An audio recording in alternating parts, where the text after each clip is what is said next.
നമസ്തേ, ഞാൻ ശിവറാം ബാബുമാർ. മറ്റൊരു വീഡിയോയിലേക്ക് എല്ലാവരെയും സന്തോഷപൂർവ്വം സ്വാഗതം ചെയ്യും. നമ്മൾ ശനി മാറ്റം 2025 ശനി മാറുന്നതിനെ പറ്റിയാണ്. ആ ശനി അങ്ങനെ മാറിക്കഴിഞ്ഞാൽ ഉണ്ടാകുന്ന 3 നക്ഷത്രങ്ങൾ, അത്തം ചിത്തിര ചോതി, ഈ 3 നക്ഷത്രങ്ങൾക്കുണ്ടാകുന്ന പ്രത്യാഘാതങ്ങൾ അല്ലാന്നുണ്ടെങ്കിൽ ഗുണകരമായ മാറ്റങ്ങൾ, ഇതാണ് നമ്മളിന്ന് പരിശോധിക്കുന്നത്. അപ്പോൾ നമുക്കെല്ലാം അറിയാം, 2025 മാർച്ച് മാസം, ഈ മാസം 29-ാം തീയതി 2.5 വർഷത്തിന് ശേഷം ശനി മീനൻ രാശിയിലേക്ക് പ്രവേശിക്കുകയാണ്. മീനൻ രാശി പ്രവേശിച്ചിട്ട് പിന്നെ അവിടെ നിന്ന് 2.25 വർഷത്തിന് ശേഷം 2027 ജൂൺ 3-നാണ് ശനി മേടൻ രാശിയിലേക്ക് പ്രവേശിക്കുന്നത്. അപ്പോൾ ഈ 2.25 വർഷം ശനി മീനൻ രാശിയിൽ നിൽക്കുമ്പോൾ ഈ 3 നക്ഷത്രക്കാരുടെ കാര്യങ്ങളാണ് പറയുന്നത്. സാധാരണ നമ്മൾ ആരെടുത്ത് ചോദിച്ചാൽ ഇപ്പോൾ സാധാരണ എല്ലാവർക്കും ജ്യോതിഷം അറിയാമെന്നാണ് പറയുന്നത്. എന്നാൽ അത്തം അത് 7 ശനി 7ലേക്ക് മാറാം, കണ്ടാശനി ഉടനെ കഴിയും. സാധാരണ അസ്ട്രോളജേഴ്സും അമ്പലത്തിലുള്ള പോറ്റിമാരും എല്ലാവരും പറയുന്നത് അങ്ങനെയാണ്. മാർച്ച് 29 വഴിയാണ് രക്ഷപ്പെടും, അല്ലെങ്കിൽ മാർച്ച് 29 വഴിയാണ് നിങ്ങൾ കഷ്ടകാലത്തിൽ പെടും എന്ന് നമ്മൾ ആരോട് എന്ന് ചോദിച്ചാലും കണ്ടാശനിയോ 7 ശനി ഇല്ലാത്ത ഒരു മനുഷ്യനെ നമുക്ക് കാണാൻ പറ്റില്ല. കാരണം ഒരു ശനി ഒരു റൗണ്ട് അടിക്കാൻ, രാഷ്ട്രീയത്തിൽ ഒരു റൗണ്ട് അടിക്കാൻ 30 വർഷമുണ്ട്. 22 വർഷവും ശനി കണ്ടാനോ 7 ഇങ്ങനെ പല എന്തെങ്കിലും ആയിരിക്കാം. അപ്പോൾ ഞാനതിൽ പറയുന്നത് അങ്ങനെയൊന്നുമില്ല. ആചാര്യം പറയുന്ന വേറെ കുറച്ച് കാര്യങ്ങളുണ്ട്. ഒരാൾ ജനിക്കുന്ന സമയത്ത് ആ ജനനസമയത്തിൻ്റെ അടിസ്ഥാനത്തിൽ നമ്മൾ ഹൊറോസ്കോപ്പ് രചിക്കുമ്പോഴാണ് മനസ്സിലാകുന്നത് അയാൾ ഏത് നക്ഷത്രമാണെന്നുള്ളത്.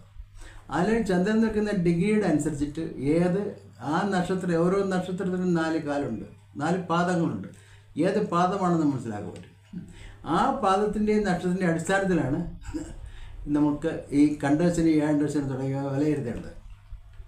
സാധാരണ പറയുന്നത് 2.5 വർഷം.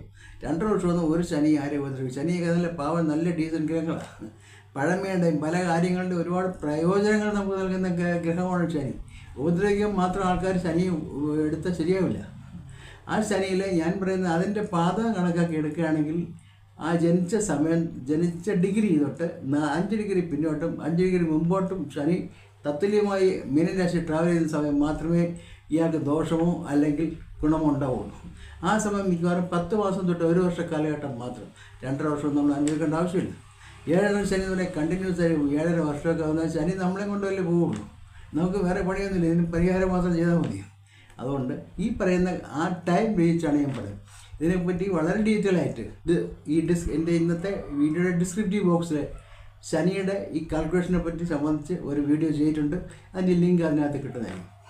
അത് നോക്കിക്കഴിഞ്ഞാൽ നിങ്ങൾക്ക് അത് മനസ്സിലാക്കാൻ പറ്റും.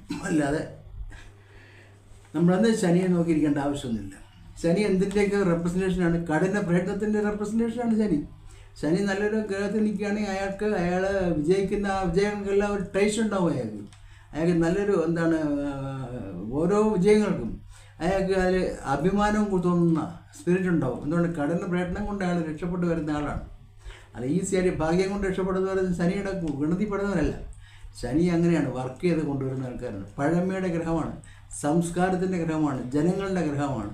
ഇങ്ങനെ ശനിയെ പറ്റി ധാരാളം വിശേഷങ്ങളുണ്ട്. അത് സാധാരണ കാണുമ്പോൾ കണ്ടതിൻ്റെ 7.5 മാത്രം ആളല്ല ശനി.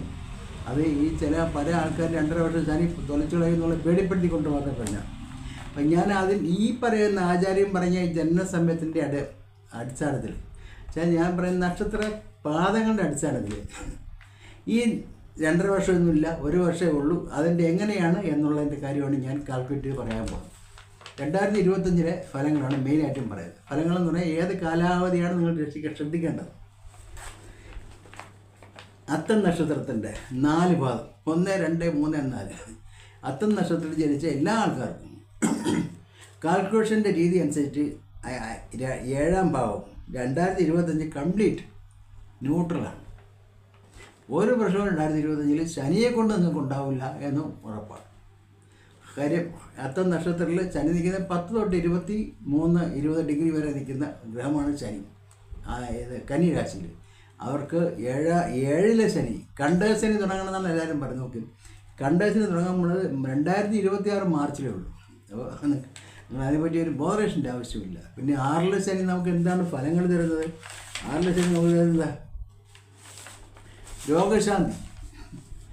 ശനി 6ലേക്ക് മാറുമ്പോൾ സാധാരണ കൊടുക്കുന്ന ആൾക്കാർക്ക് കിട്ടുന്ന ഇതിപ്പോൾ 7ലേക്കാണ് മാറാൻ പോകുന്നത്. അത്തം നക്ഷത്രത്തിൽ ജനിച്ച ആൾക്കാർക്ക് 2025 മാർച്ച് മാസം തൊട്ട് ശനി 7ലേക്ക് മാറുന്നു. ഒരു വർഷം ഉണ്ടാവുള്ളൂ. കണ്ടശനി അപ്പോഴാണ് നേരത്തെ തുടങ്ങുന്നത്. അവർക്ക് 2025 കണ്ടശനി ഇല്ല. കണ്ടശനി എന്താണ്? സഞ്ചാരക്ലേശം, ധനനഷ്ടം, മാനഹാനി, കുടുംബവഴക്കൊക്കെ പറയുന്നുണ്ട്. അല്ലെങ്കിൽ കുടുംബവഴക്കാണ് മെയിൻ. ദമ്പതിമാർ തമ്മിൽ വഴക്കൊക്കെ വരും. ഇതൊക്കെ നിങ്ങൾക്ക് 2026 ഉള്ളൂ. 2025 ഒരു തരത്തിലും വറി ചെയ്യേണ്ട എന്നാണ് ഞാൻ പറയുന്നത്. നമുക്ക് അടുത്ത നക്ഷത്രം എന്ന് പറയുന്നത് എന്താണ്? ചിത്തിര. ചിത്തിര 4 പാദമുണ്ട്. 1-ാം പാദം, ചിത്തിരയുടെ 1-ാം പാദം, 1ഉം 2ഉം പാദം നിൽക്കുന്നത് കന്നിരാശിയിലാണ്. 1-ാം പാദം അത് 2025 തികച്ച ന്യൂട്രലാണ്. 2025 യാതൊരു പ്രശ്നവുമില്ല ആ ആൾക്കാർക്ക്. ശനിയെ കൊണ്ടുള്ള പ്രശ്നങ്ങളില്ല. കണ്ടശനി അവർക്ക് തുടങ്ങുന്നത് 7ലെ ശനി തുടങ്ങുന്നത് 2026 മെയ് മാസം തൊട്ടാണ് 7ലെ ശനി തുടങ്ങുന്നത്. അപ്പോൾ അതുകൊണ്ട് അവർക്ക് ഒരു കണ്ടശനിയാണെന്ന് വിചാരിച്ചിട്ട് ബോധേണ്ട ആവശ്യമില്ല. അവർക്ക് അവരുടെ രീതിയിൽ പോകാം. ചിത്തിര 2-ാം പാദം, ഞാനിപ്പോൾ പറഞ്ഞ ചിത്തിര 1-ാം പാദമാണ്. ഇനി ചിത്തിര 2-ാം പാദം. ചിത്തിര 2-ാം പാദം ഇപ്പോൾ നിൽക്കുന്നത് നിങ്ങളുടെ 6-ാം പാദത്തിൽ നിൽക്കുകയാണ് ശനിയുടെ. വരുന്ന ഈ ഒരു മാസം ഏപ്രിൽ 30, ഏപ്രിൽ അവസാനം 2025 ഒരു മാസം കൂടെ ശനി നിൽക്കുന്ന 6ലാണ്, അനുകൂലമായ സ്ഥലത്താണ്. അപ്പോൾ ശനിയെ കൊണ്ട് ശനി ദശ അനുഭവിക്കുന്നവരൊക്കെ ഉണ്ടെങ്കിൽ കാര്യങ്ങൾ പടപട ഒരു 1-1.5 മാസം കൊണ്ട് കാര്യങ്ങൾ ഏപ്രിൽ 30 മുമ്പ് കാര്യങ്ങൾ തീർക്കാൻ നോക്കി. കാരണം അനുകൂലമായാണ് ഇപ്പോൾ ശനി നിൽക്കുന്നത്. ശനി 6ലാണ്. ആ അനുകൂലാവസ്ഥ മുതലെടുക്കേണ്ടതാണ്. എന്ന് വെച്ചാൽ കന്നിരാശിയിൽ ഇരിക്കുന്ന ചിത്തിരയുടെ അവസാന പാദം. ചിത്തിരയുടെ 2-ാം പാദം എന്ന് പറഞ്ഞാൽ കന്നിരാശിയിലെ അവസാന പാദം. അപ്പോൾ അവർക്ക് കുഴപ്പമൊന്നുമില്ല. ശനി 2025 അടുത്ത മാസം 30 വരെ നിൽക്കുന്നത് അനുകൂലമായി നിൽക്കുകയാണ്. 6ലാണ് നിൽക്കുന്നത്. 6ൽ ശനി നിൽക്കുമ്പോൾ നമുക്ക് എന്തെല്ലാം പറയാൻ പറ്റും? രോഗശാന്തി, ശത്രുക്കളെ വിജയിക്കാം, ശത്രു നാശം, കാര്യവിജയം, കേസുകളിലൊക്കെ വിജയം ഉണ്ടാവും. പിന്നെ സ്പോർട്സ് തുടങ്ങിയ കാര്യങ്ങളിൽ വിജയം ഉണ്ടാവാം. ഇങ്ങനെയുള്ള വളരെ പ്രതീക്ഷിച്ചിരുന്ന കടങ്ങൾ കിട്ടാൻ ചാൻസ് ഉണ്ട്. ഇങ്ങനെയൊക്കെയുള്ള സംഭവങ്ങളാണ് അത് വേണ്ടത്. അപ്പോൾ ഞാൻ ചിത്തിര 1ഉം 2ഉം പാദം. ഇനി പറയാം ചിത്തിര 3ഉം 4ഉം പാദം. ചിത്തിര 3ഉം 4ഉം പാദം വരുന്ന തുലാം രാശിയിലാണ്. അവരെ സംബന്ധിച്ചിടത്തോളം വരുന്ന ഈ അടുത്ത മാസം എന്ന് വെച്ചാൽ ഏപ്രിൽ 1 മുതൽ 2020 ഏപ്രിൽ 1 മുതൽ 2026 ഏപ്രിൽ 1 വരെ, ഏപ്രിൽ 30 വരെ അവർക്ക് 6ലെ ശനി നടക്കുകയാണ്. 6ലെ ശനി എന്ന് പറഞ്ഞാൽ ഞാനിപ്പോൾ പറയുന്നേ ഉള്ളൂ. കാര്യവിജയങ്ങൾ, കേസിലെ വിജയം, എല്ലാ രീതിയിലും സൗഭാഗ്യപരമായൊരു കാലഘട്ടമാണ്. ശനിയുടെ ദശ അനുഭവിക്കുന്നവരാണെങ്കിൽ, അല്ലെ അപകാരങ്ങൾ അനുഭവിക്കുന്നവർക്കാണെങ്കിൽ അവർക്ക് ഈ കാലഘട്ടം വളരെ നന്നായിരിക്കും. ശനി കൊണ്ടുള്ള ഗുണങ്ങൾ അവർക്ക് കിട്ടും. അതുകൊണ്ട് ഒരു തരത്തിലും പിടിക്കേണ്ട. 6ലെ ശനി വളരെ അത്യുത്തമമാണ്. നിങ്ങൾ ധൈര്യപൂർവ്വം പോവുക. റിസ്കി മാരേജിലൊക്കെ പോയി ചാടാം. ഒരു പ്രശ്നങ്ങളൊന്നുമില്ല, പോവുക. അടുത്ത ഞാൻ പറയാൻ പോകുന്നത് ചോതിയാണ്. ചോതി നക്ഷത്രം 1-ാം പാദം. ചോതി നക്ഷത്രം 1-ാം പാദം എന്ന് പറയുന്നത് തുലാം രാശിയിലാണ്. അത് മെയ് 2025 തൊട്ട് ഏപ്രിൽ 26 വരെ 6ലാണ്. ഈ 2025 മെയ് മാസം തൊട്ട് 2026 ഏപ്രിൽ 30 വരെ 6-ാം ഭാവം. ഈ പറയുന്ന വളരെ ഗുണകരമായ ഭാവമാണ് 6-ാം ഭാവം. വിജയിക്കാൻ ആവശ്യമായ കോമ്പറ്റീഷനിലൊക്കെ വിജയിക്കാം. ഒരു ചെറിയ റിസ്കിലെ അടുത്ത് ശത്രുവിൻ്റെ പുറകെയൊക്കെ ഓടാം. ഒരു പ്രശ്നവുമില്ല, കിട്ടും. സ്ഥലത്തിൻ്റെ കൈമാറ്റങ്ങളെ കൊണ്ട് അതൊക്കെ വിജയിക്കും. ആ ചോതി 1-ാം പാദം. ഈ ചോതി 2-ാം പാദം. ചോതി 2-ാം പാദത്തിൽ 2025 കംപ്ലീറ്റ് ന്യൂട്രലാണ്. ഒരു ഗുണവുമില്ല, ദോഷവുമില്ല. അപ്പോൾ ചോതി 2-ാം പാദത്തിന് ഒരു ദോഷവുമില്ല, ഗുണവുമില്ല. 2025 6-ാം പാദം. 6ലെ ശനി സ്റ്റാർട്ട് ചെയ്യുന്നത് ഫെബ്രുവരി 2026 6ലെ ശനി സ്റ്റാർട്ട് ചെയ്യുള്ളൂ. ഫെബ്രുവരി 2026 തൊട്ട് സൗഭാഗ്യങ്ങളുടെ സമയമാണ് ശനിയെ സംബന്ധിച്ചിടത്തോളം. ഇപ്പം ഗുണവുമില്ല, ദോഷവുമില്ല. ചോതി 3ഉം 4ഉം പാദം. അതും ഇത് തന്നെയാണ്, തുലാം രാശി തന്നെ. അവർക്ക് 2025 കംപ്ലീറ്റ് ന്യൂട്രലാണ്, ഒരു പ്രശ്നവുമില്ല. 2026 ഏപ്രിൽ തൊട്ട് ഒരു വർഷമാണ് അവർക്ക് 6ലെ ശനി. ഭാഗ്യശനി വരുന്നത് 2026 ഏപ്രിൽ 1 തൊട്ടാണ്. അപ്പോൾ അവർക്ക് ഇപ്പോൾ വളരെ അനുകൂലമായ സമയമാണ്. അവർക്കും വെച്ചടി മുമ്പോട്ട് പോകാം, ഒരു പ്രശ്നവുമില്ല. അപ്പോൾ ഞാൻ അത്തം, ചിത്തിര, ചോതി 3 നക്ഷത്രങ്ങളെ പറ്റിയാണ് പറഞ്ഞത്.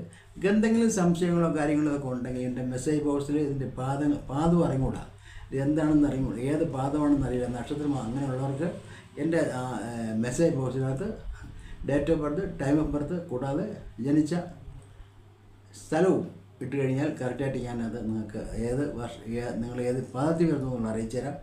കൂടാതെ ഡിസ്ക്രിപ്റ്റീവ് ബോക്സിനകത്ത് ശനിയുടെ ഈ ചേഞ്ചസ് ഞാൻ എങ്ങനെയാണ് പറയുന്നതെന്ന് അതിനകത്ത് വേറെ പഴയ ചേരുന്നൊരു വീഡിയോയുടെ ലിങ്ക് അതിനകത്ത് ഇട്ടിട്ടുണ്ട്. അത് ചെയ്യുക. എല്ലാവർക്കും ഒരു അടിപൊളി ശനിയുടെ ഗുണങ്ങളും ശനിയുടെ ഇത് ഉണ്ടാകട്ടെ പ്രാർത്ഥിച്ചുകൊണ്ട് നിർത്തുന്നു. നന്ദി, നമസ്കാരം.